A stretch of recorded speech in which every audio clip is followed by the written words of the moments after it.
It's time for my Week 6 NFL Power Rankings, and I'm so excited because a team that just made it into my top 10, I was right about them all along. I knew it from the start before the season, and now they're finally making it into my top 10. They're finally proving me right. But let's start at number 32. The Saints go down a spot, even with a win. There's just too many other teams that are better than them. Every other team is better than them. The Saints at number 32. Number 31 is the Bengals. The Bengals keep looking terrible without Joe Burrow, and it's not going to change. After I recorded this video, the Bengals traded for Joe Flacco. That doesn't move them at all. They stay at number 31. Number 30 is the Titans, moving up 2 spots in a lucky win, an absolutely lucky win. First of all, you have the Cardinals player fumbling on the 1 yard line. I'll talk about that more later. And then you have the Cam Ward interception, which turns into a Titans touchdown. But they still get the win. They move up a couple spots just because Cam Ward is that good of a quarterback, but they're still a terrible team. They're still a bottom 3 team. Number 29 is the Ravens, going down 20 spots. Last power rankings, I did not know yet that Lamar would be out, so I had them at number 9. But with Lamar out, they're like the Bengals. With Lamar, they're almost nothing. And you're led to believe that the Ravens have a great defense because they're the Ravens. They're supposed to have a great defense. They're the Ravens, but they don't. And without Lamar, this team is not very functional. It would take a few weeks without Lamar for them to get back on track. But by that time, he's gonna be back anyway.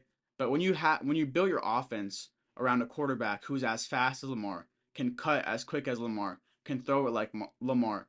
You know who else has the same skill set as Lamar? Nobody. So of course it's gonna be tough when you lose him. And they have Derrick Henry, but the rest of their offense is not. They don't have any crazy weapons, and like I said, their defense is not great. So number 29 for the Ravens while Lamar's out. Number 28 is the Dolphins, staying right where they are. Darren Waller fills that Jonnu Smith role, but there's not much else to be excited about with this Dolphins team. Number 27 is the Panthers, moving up a couple spots. The Panthers continue to play better the last few weeks, but they're still one of the bottom 5 teams in the league.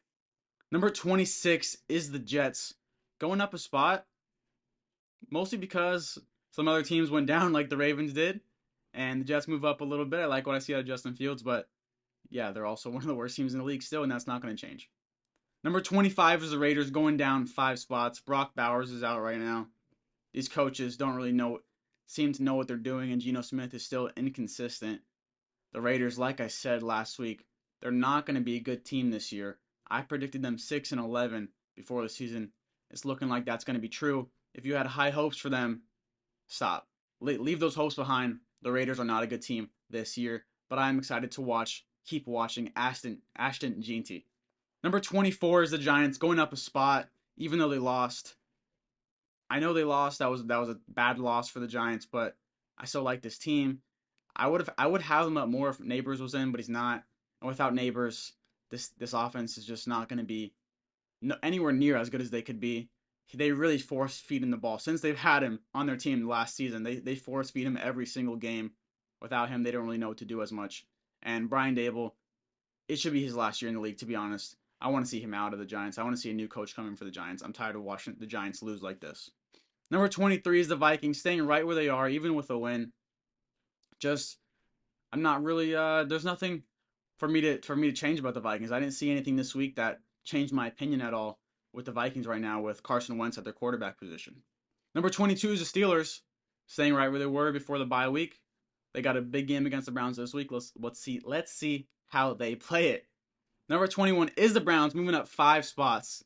I know it sounds crazy, the Browns moving up 5 spots after losing to the Vikings, and they pass up the Vikings, but that was Dylan Gabriel's first game. He's going to continue to be better and better and better. The Browns, Stefanski did not ask that much of Gabriel last week. They're going to start asking more and more out of him, and the offense is going to start playing better and better. Now, the offense needs to start playing better soon, or this defense is going to stop having so much excitement and drive to play. They're going to start giving up a little bit because they're going to be like, really? We control these teams so much, but the offense just fails us every week. So the offense needs to step up this week versus Steelers, or the Browns are going to move down a lot because that defense is going to start losing their confidence.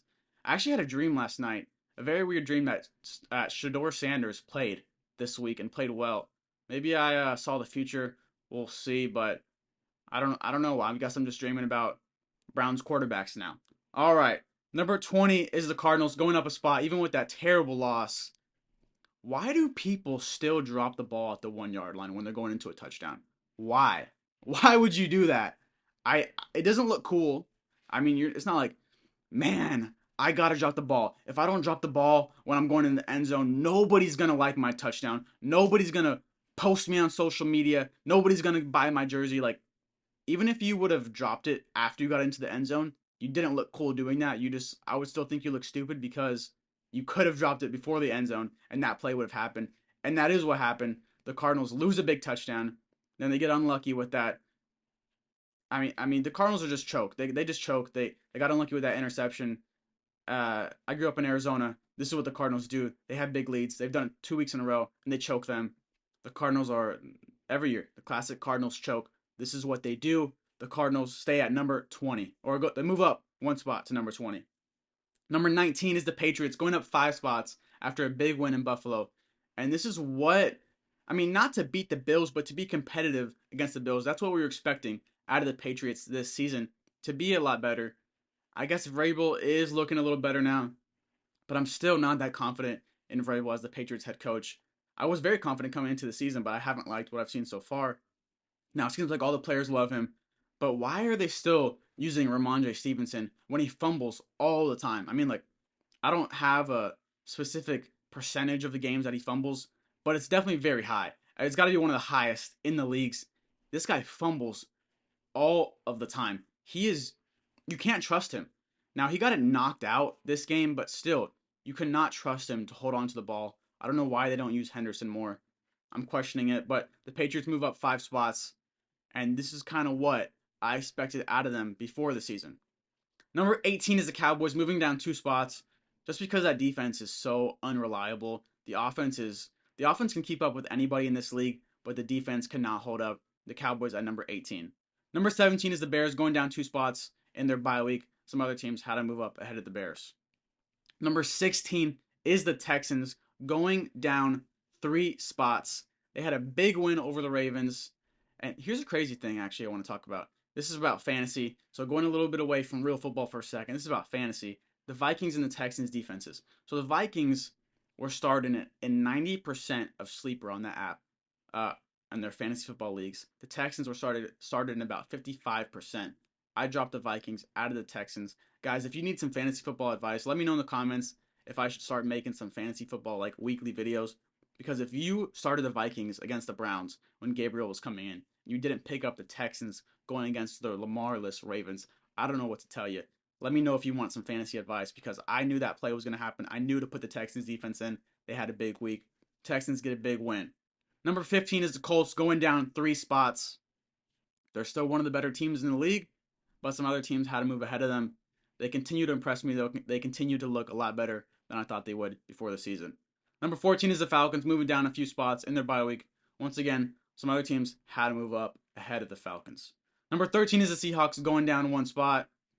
They continue to play well. Sam Darnold, he's now shown it wasn't a 1 year thing with the Vikings. He is now a good quarterback in the NFL. Number 12 is the Chargers, going down 2 spots. They lost a couple games in a row. They lose Hampton. Losing Hampton is really big. They already lost Najee. They lost Hampton now. It's going to be a lot more of a struggle with this running game, but their passing off. Their offense with passing is just so. I can't think of the word right now, but they're going to get so many yards. They're going to get so many touchdowns. They're going to have so much volume. That's a good word. They're going to have so much volume with that passing game. So the running game just needs to be, all right, kind of good, almost good for them to be a successful team this year. But like I said, they needed a great record this year so they could get out of that first round, hopefully get a bye week. And now they've kind of squandered that away. The Broncos are coming up. The Chiefs, I know they lost last game, but the Chiefs are starting to look better. So if the Chargers fall back into a tough first round matchup, I'm not going to trust in them once again this year. Why would I? Chargers at number 12. Number 11 is the Broncos, going up 6 spots. Now they're starting to play like the Patriots, how I expected them this year. Big win for the Broncos. They're going to keep going up. Actually, they do go up this week. I don't know if they're going to keep going up in the weeks to come, but they will, I think, continue to be around here. But they go up 6 spots this week. Broncos are finally starting to play like we thought they would. And when Sean Payton was talking about them being a Super Bowl contender, now everyone else is saying it. There's a lot of other teams I would take above the Broncos. Now I'm not gonna count them out of the Super Bowl, but I would not say that they're a big Super Bowl contender for me. Number 10 is the 49ers, moving up 9 spots. I mean, I was underrating the 49ers, I guess. Even with so many players out, they play a great game against the Rams, get the win against the Rams. Not many people expected that. When their players come back, when they start getting completely healthy, this is going to be a really good team in the league. And they have a very easy schedule this year. But great coaching by Shanahan, 49ers at number 10. And at number 9 is the Jaguars, the team that I was right about, the team that I'm so excited to talk about today. Because I predicted that the Jaguars would go 12-5 this season. I don't know if anybody believed me. Now they're 4-1, coming off a big win against the Chiefs, close to being 5-0 this year. I mean, who would have expected that? Who would have? Who would have? Oh wait, me. I did. Oh, thank you. Thank you. Thank you. Thank you everybody, because I expected this from the Jaguars this season. Now Trevor Lawrence, it's official now. He's a clutch quarterback. He may not be a great quarterback. He may not be a top 10 quarterback, but he is a clutch quarterback in this league. We've seen it in the playoffs. We've seen it in big games. We saw it again last night in a crucial moment. He's clutch. In that second half, he flipped the switch. He was running everywhere. He ran for the touchdown to win the game after the lineman stepped on his foot. What a crazy play that was. But Trevor Lawrence is clutch. And the crazy thing about this team is they're 4-1 when the offense has not been playing that well. I mean, they've scored points, but when you watch them, it's like every once in a while Thomas has a big play. Every once in a while Hunter gets a big play. Every once in a while Etienne gets a big play. But it hasn't been consistent marching down the field. But they're going to start to click more and more and more. And it's going to be tough, right, in the first few weeks because they have a new head coach and Hunter coming in and so many things changing on this team. And it's been changes every single year for this team. But as the season goes on, the team's going to get even more together, and the offense is going to start clicking more and more and going to be better and better and better. And we know the defense is going to be great. They've continued to force turnovers and to play well. And this team is 4-1, and they still have so much room to improve. Trevor Lawrence, if he can play like that for the whole season, wow. I mean, I said that Trevor Lawrence, all he had to do was be okay for this team to be great. But if he can play like that every game, which I don't think he will, this team would be close to a top 5 team. I mean, if he can play great, they will be a top five team. But I think it was just that clutch Trevor Lawrence coming out. But he's definitely going to play a lot better, and the offense is going to start clicking more and more. And Liam Cohen, what a great hire! Amazing hire. Officially, he set me off when he was doing that Duval. He sounded all weird doing it, but he's a great hire for this team. I have a lot of confidence and hopes for this team continuing the rest of the season, just like I did before the season. Number 8 is the Packers, staying right where they were on the bye week. Not much to say about the Packers. Number 7 is the Lions, staying where they were. They're becoming a little overrated now, but the Lions stay right where they are. And you know what? I forgot to say something earlier about the Steelers. Tom Brady, I don't watch much power rankings, but I saw Tom Brady put the Steelers in his top 10 last week. I don't know if he's going to keep them in his top 10 this week. I don't know if he's just trying to get clicks, trying to get views. But Tom Brady put the Steelers in his top 10. Let me know if you think the Steelers are in the top 10. I cannot believe that. Don't be so reactive over records, people. Do not be so reactive. Oh, this team got 3 wins. Look who they've played. They have not played a great team yet. How can the Steelers be in the top 10? That is just insane to me. Sorry, but I forgot to say that earlier. Back to my number 6, the Commanders. Staying where they are. Big win for the Commanders. Who would have expected that? Me. I had them above the Chargers already. Commanders stay at number 6. Number 5 is the Buccaneers. Another win. A close game versus Seahawks. But this Buccaneers team continues to play extremely well. That offense is explosive. Number 4 is the Buffalo Bills. Now, coming off a loss, they stay right where they are, though. I didn't see anything out of that game that made me want to drop them, so they stay at number 4. Number 3 is the Eagles, going down 2 spots in a loss versus the Broncos. Yeah, this might be the start of their regular season downfall. I predicted them to start out 6-0, finish the season 9-8. I didn't think Saquon was going to be healthy. That was a big thing for me. I didn't see him staying healthy the whole season, so that's why I had him going down so much. But it's already starting off with a downfall. They're already starting out with a downfall without Saquon even being hurt. You have AJ Brown complaining. Apparently, Devontae Smith is mad too. You have AJ Brown giving up on his routes on a play that could have been a touchdown. He literally stopped on his route. So you have the team starting to have a little chatter everywhere. They're kind of giving up on that team, on that Super Bowl goal. They're all mad. They just want their selfish desires, and this team is starting to fall a little bit. They finally get their first loss. The coach needs to come in and bring this team all the way back together. If not, this fall could continue to happen. They have a really tough schedule this year, but they're still my third team in the league. At number 2 is the refs. A blatant missed call on the interception, no pass interference, when the Chiefs defender literally shoved, I think it was Washington, on that route. And there's no excuse for that. It's not oh, the ref didn't see that. Oh, you know, unfortunately they didn't realize this happened, or there was miscommunication. No. That is a purposefully missed call to keep the Chiefs in the game. There's nothing, you can't deny that. They purposely missed that call. You can say they missed it because of this, or they decided to miss it because of that or that or that, but they didn't. They did it on purpose. They wanted to keep the Chiefs in the game, is my opinion, but they definitely did miss the call on purpose. Don't let anyone tell you that they didn't. You're gonna hear people on Fox, ESPN, whatever. They're gonna tell you, "Oh no, the rule this and blah, blah, blah, blah." No, the refs missed this call on purpose. I don't have a TV contract, so I can tell you how it is straight up. The refs missed that call purposefully. And then there was another missed pass interference late in the game on the last drive for the Jaguars. I think it was 2nd and goal or 1st and goal. The refs missed another pass interference. Luckily, the Jaguars got a pass interference a couple plays later to keep them in, and they got the win. But they missed another one. The refs, continue to help out the Chiefs, continue to try to keep them in the game. But yeah, I'm still gonna keep watching football, unfortunately. But a blatant, purposefully missed call by the refs right there for the refs. Number 1 is the Rams going up a spot. You'll notice every single team in my top 4 is coming off a loss, but I didn't have any team in my top 4 that I could move down just because of that one loss. So the Rams at number 1. Their offense is just too great. Their defense is great. I don't know how long Puka's going to stay healthy. If he can stay healthy all year, this team might stay number 1 the rest of the season, but he probably won't. But what's going to matter for the Rams is that they're healthy in the playoffs. They might, be unhealthy for a couple games in the regular season, but as long as they're healthy in the playoffs, that's what matters for them. We know they're going to make the playoffs.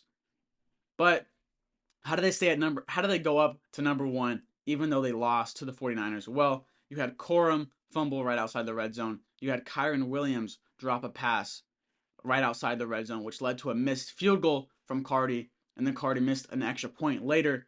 And all of that, and they still went to overtime and almost won the game. They couldn't get that 4th and 1 conversion, but they were playing the 49ers backups.